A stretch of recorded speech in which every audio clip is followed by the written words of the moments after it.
10 টাকায় 9টি কলা কিনে 2 ডজন কত টাকায় বিক্রি করলে তার 50% লাভ হবে। এখানে বলছে 10 টাকা দিয়ে 9টা কলা কিনে তাহলে 2 ডজন মানে কত, 12 12 24টা কলা কত টাকায় বিক্রি করলে তার 50% লাভ হবে। এমনভাবে আমাকে বিক্রি করতে হবে 2 ডজন কলা যাতে আমার 50% লাভ হয়। তাহলে আমার 50% লাভে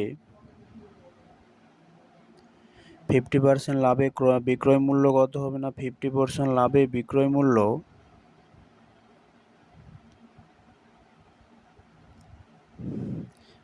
কত হবে না, ক্রয় মূল্য যদি 100 হয় সেখান থেকে 50 টাকা যদি বাড়ে আমার 150 টাকা হবে। এবার ক্রয় মূল্য যদি 100 টাকা হয়,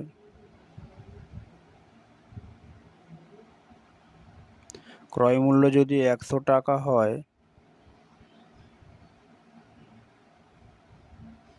বিক্রয় মূল্য কত হবে, বিক্রয় মূল্য হবে 50% বেশি বলছে 150 টাকা। এবার যদি ক্রয় মূল্য 1 টাকা হয় তাহলে বিক্রয় মূল্য কত হবে না 150/100 টাকা। এবার এখানে অঙ্কে বলে দেওয়া ছিল যে 10 টাকায় 9টি কলা কেনে, তাহলে ক্রয় মূল্য যদি 10 টাকা হয় আমার বিক্রয় মূল্য কত হবে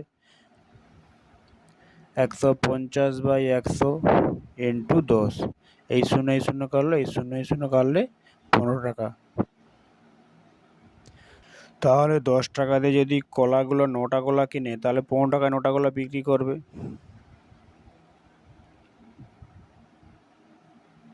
অতএব 9টি কলার বিক্রয় মূল্য কত হবে